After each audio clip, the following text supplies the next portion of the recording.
Al-Quran, Datuk Dr. Haji Zahasan Muhammad. Assalamualaikum warahmatullahi wabarakatuh. Innal hamdalillah nahmaduhu wa nasta'inuhu wa nastahdihi wa nastaghfiruh wa natubu ilayhi wa natawakkalu alayhi wa na'udzu billahi min shururi anfusina wa sayyiati a'malina may yahdihillahu fala mudilla lahu wa may yudlil fala hadiya lahu. Allahumma salli wa sallim wa barik ala Muhammad wa ala ali Muhammad kama sallaita wa sallamta wa barakta ala Ibrahim wa ala ali Ibrahim fil alamin innaka Hamidum Majid. Amma ba'd. Para pendengar yang dirahmati dan dikasihi sekalian, kita masih lagi mengulas ayat keempat daripada surah Yusuf. Bagi tuan memiliki tafsir Ibn Katsir, turun muka jilid keempat, muka surat 545. Sekali lagi saya bacakan untuk tuan-tuan. A'udzubillahi minasyaitanir rajim. إذ قال يوسف لأبيه يا أبت إني رأيت 11 كوكبا والشمس والقمر رأيتهم لي ساجدين. Ingatlah ketika Yusuf berkata kepada ayahnya, wahai ayahku, sungguhnya aku mimpi melihat 11 buah bintang, matahari dan bulan. Kulihat semuanya sujud kepadaku. Perkataan abad dalam bahasa Arab, kalau kita pelajari di sini, kita lihat ya abad. Ta ini merupakan satu kalimah yang khasah, satu huruf khas yang digunakan dalam konteks untuk menyebut ya abi, tapi dia merujuk makna lebih mendalam lagi. Bahkan kalau kita kaji scripture dalam bahasa Arab, teks-teks yang ada, kita jarang berjumpa perkataan digunakan ya abi. Mereka akan menggunakan ya abati bagi menunjukkan satu penghormatan. Jadi perkataan abati ini menggambarkan mungkin kedekatannya, mungkin juga merujuk kepada kejauhan, ketinggian. Kerana kalau kita perhatikan dalam penggunaan orang Arab, mereka jarang-jarang menggunakan perkataan ya abi. Kebanyakannya menggunakan ya abati. Maka ada sebahagian mengatakan bahawa asalnya ya abati, maknanya di situ ada ya. Kemudian mereka pun membuang huruf ya itu kerana likathratil isti'mal. Buktinya kata Syekh Tahir Ibn Ashur dan tafsir Tahrir Tanwir, bahawa setengah penyair silam zaman jahiliyah mengatakan aya abati la zilta fina fa innama lana amalun fil aishi ma dumta aisha. Jadi dalam penggunaan di sini abati nampaknya alif ba ta ya. Ya itu kemudian dihazafkan kerana kasratil isti'mal, maka tinggallah ya abati. Inilah penggunaan bahasa Arab kalau kita perhatikan tuan-tuan. Sebab bila kita belajar Al-Quran, untuk mentadabbur Al-Quran, seperti yang ditulis oleh Syekh Hasan Habannaka Al-Maidani dalam kitabnya Qawaidul Amthal fi Tadabbur Kitabillahi Azza wa Jal, kita mentadabbur antara kawaidnya, asas untuk mentadabbur Al-Quran ni, kita mesti memahami bahasa Arab itu dengan sebenar-benar. Kalau saya ceritakan dengan tuan-tuan, lafaz dalam bahasa Arab ini pula, dia mempunyai 3 kemungkinan. Lafaz itu seperti disebut oleh Syekh Hasan Habannaka Al-Maidani dalam buku beliau, iaitu yang pertama kalau kita lihat disebut haqiqah lughawiyah. Ini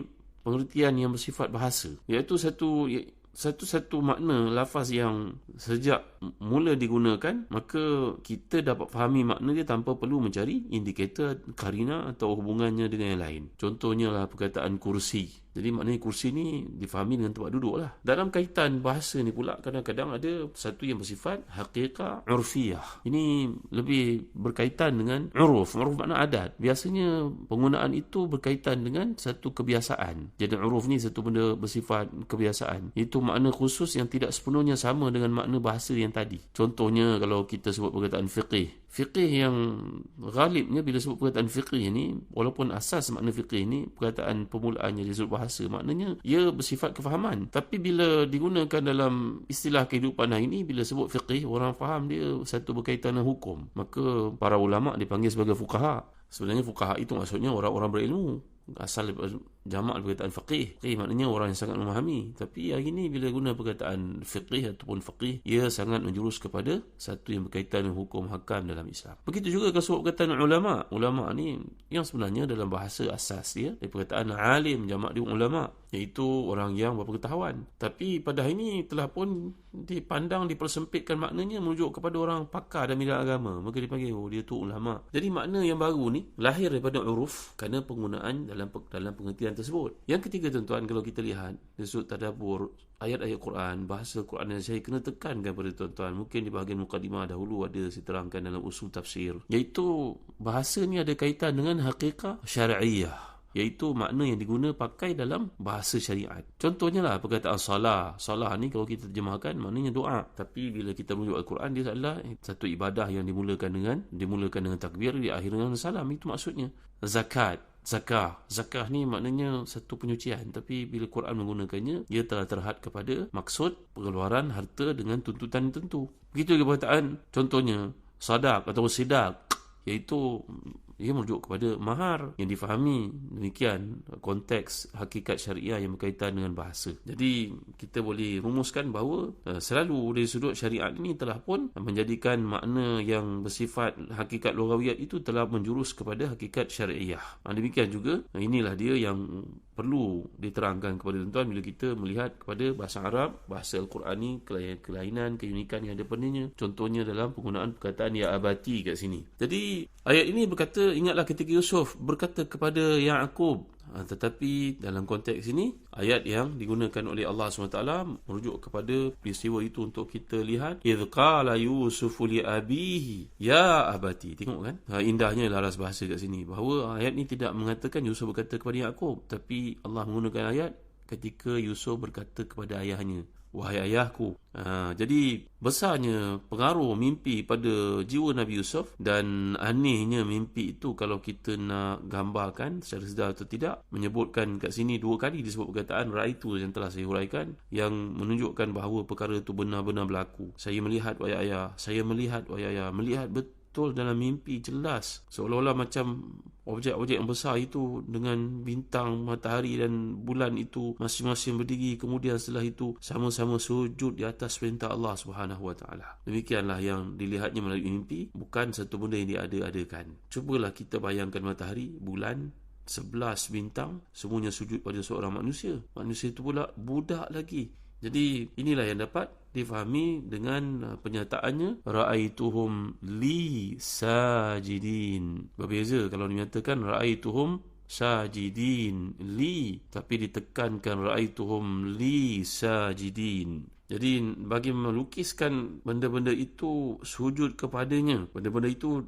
sujud untuknya. Jadi penekanan kepada perkataan li di situ adalah menampakkan itu satu anugerah daripada Allah yang dia minta si ayah ni untuk mentakwilkannya. Baik, muslim-muslim rahmati dan dikasihi sekalian, Nabi Ya'qub merupakan seorang Nabi. Baginda memahami, merasakan bahawa ada satu anugerah luar biasa yang telah pun diperuntukkan untuk anaknya. Itulah dia pemahaman baginda terhadap mimpi si anak. Nabi Ya'qub menyedari bahawa saudara-saudara Yusuf yang tidak sekandung, yang telah saya ceritakan kepada tuan-tuan, latar belakang mereka ini daripada ibu-ibu yang berbeza. Memanglah si ayah ni sentiasa mencintai anak-anak, tapi ada alasan untuk dia mencintai yang paling kecil yang tidak beribu itu, yang ibunya telah wafat. Bukan kerana membezakan rupa parasnya. Perkara-perkara sedemikian bagi seorang Nabi, takkanlah Nabi yang mulia ni mencintai anak itu kerana rupa parasnya mengatasi abang-abang yang lain. Tidak. Nabi Ya'qub AS mencintai anak tersebut kerana kedudukannya, keadaannya, ibunya telah wafat, dia masih kecil. Lumrah yang kita lihat kata-kata hukama, siapa anak yang paling kau cintai? Jawapan mereka adalah yang paling kecil. Kemudian siapa? Yang kedua, seorang yang pergi musafir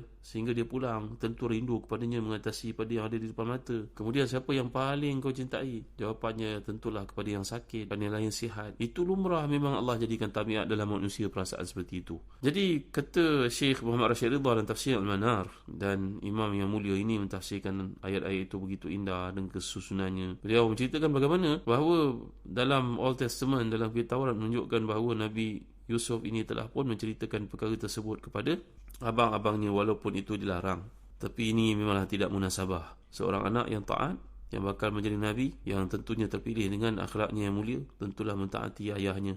Cuma kebencian atau rasa hasad itu memang tidak dapat dikawal pada si abang. Kalaulah cerita tersebut disampaikan atau diceritakan oleh si Yusuf kepada abang-abangnya, tentulah menambah lagi keadaan kebencian ataupun menyuburkan lagi rasa cemburu mereka kepada Yusuf. Jadi si ayah mintanya supaya merahsiakan mimpi itu. Larangan ni menjadi penting kerana mimpi itu jangan disampaikan kecuali kepada yang mengerti, yang memahami. Jadi dengan penuh rasa rahmat, kasih sayang, si ayah berkata, wahai anakku. Lihat dalam penggunaan Quran seterusnya, tuan-tuan dimuliakan Allah sekalian, bila Allah menggunakan ayat ini, qala ya bunayya la taqsus ru'yaka ala ikhwatika fayakidu laka kaida inna syaitana lil insani aduwwun mubin. Lihat pada muka surat 546, tafsir Ibn Katsir. Terjemahannya, ayah berkata, wahai anakku, ini perkataan yang digunakan, ya bunayya, wahai anakku yang sangat ku kasihi, jangan dikau menceritakan mimpi ini kepada saudaramu. Nanti mereka akan buat tipu daya untuk membinasakanmu. Sungguhnya syaitan itu adalah musuh yang nyata bagi manusia. Jadi Allah mengingatkan, memberitahu kepada kita, mengkhabarkan apa yang dikatakan Yaqub AS kepada puteranya Yusuf. Ketika dia menceritakan apa yang dilihatnya dalam mimpi, yang tafsirnya tentang tunduknya. Ini namanya takwil, tuan-tuan dimulai Allah sekalian. Takwil yang telah kita pelajari sebelum ni beza daripada tafsir. Jadi takwil kepada mimpi itu langsung boleh diperhatikan. Itu 11 merujuk kepada adik-beradiknya 11 orang. Kemudian yang besar itu matahari, sama ada ia merujuk kepada ayah atau merujuk kepada ibu. Ada persisian para ulama seperti yang disebut oleh para ulama mufassirin dalam tafsir Qurtubi. Sebagai contohnya, apakah yang dimaksudkan dengan matahari itu adalah bapa, bulan itu adalah ibu, atau sebaliknya, itu boleh kita takwilkan, boleh kita memberi pandangan berbeza-beza. Jadi ini menunjukkan bahawa mereka akan diperintah oleh Allah untuk mengagungkan Yusuf, menghormati, memuliakannya. Tinggal lagi waktu belum sesuai untuk diperkatakan demikian. Kerana seseorang itu mungkin tidak ready, tidak bersedia untuk mengalami keadaan tersebut. Tambahan pula si ayah pada pandangan mereka sangat melebihkan si kecil ini, Yusuf AS ini. Para ulama tafsir, contohnya Imam dalam tafsir raja lain, Imam Suyuti Al-Mahalli juga Suyuti, mengatakan bahawa yang dimaksudkan dengan umur Yusuf pada masa itu 12 tahun. Setengah mengatakan 17 tahun. Pertemuan dengan si ayah, ada yang mengatakan 40 tahun, ada yang mengatakan 28 tahun, ada yang mengatakan 80 tahun. Pertemuan, pembuktian kepada mimpi itu berlaku mengambil masa yang begitu lama. Berbeza daripada mimpi-mimpi ataupun satu perkara yang buruk, ia berlaku dengan cepat. Berbanding dengan perkara yang baik, Allah menjadikan tempoh pelaksanaannya itu panjang. Supaya dalam tempoh itu memperlengkapkan, mempersiapkan seseorang itu untuk menerima anugerah daripada Allah itu. Ujian yang dialami oleh Yusuf AS zahirnya nampak begitu payah, sulit. Tapi hakikatnya menjadikan baginda AS begitu bersedia untuk memikul tanggungjawab yang besar itu. Jadi Nabi Yaqub bimbang jika mimpi itu disampaikan kepada sesiapa sahaja yang tidak bersedia, tentulah akan menyebabkan bertambah kedengkian kepada Yusuf AS.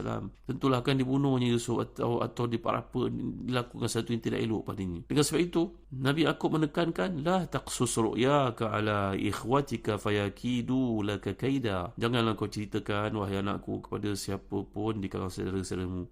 Nanti mereka akan buat tipu daya kepadamu. Maksudnya, dia akan menyebabkan kamu ditimpa satu musibah. Kan itu dinyatakan dalam satu hadis Nabi SAW. Hadis dari Abu Dawud, Ibn Majah dan juga Ahmad daripada Abu Qatadah. Idza ra'a ahadukum ma yuhibbu falyuhaddith bihi, wa idza ra'a ma yakrahu falyatahawwal ila janbihi al-akhar walyatful an yasari. Salasan wala yasta'iz billah min syarriha wala yuhaddith biha ahadan fa innaha lan tadhurra.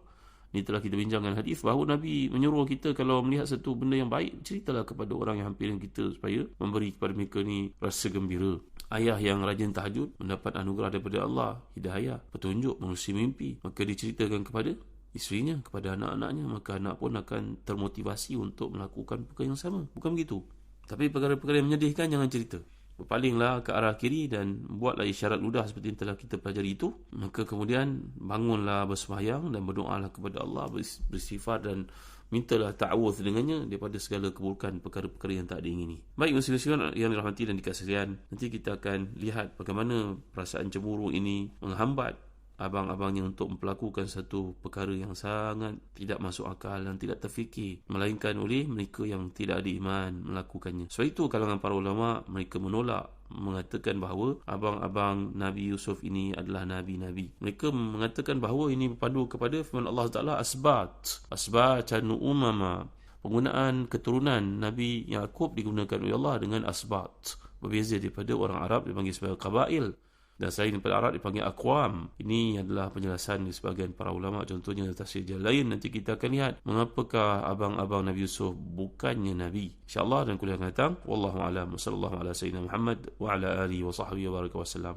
Walhamdulillahi rabbil alamin. Wa barakallahu fikum. Wassalamualaikum warahmatullahi wabarakatuh.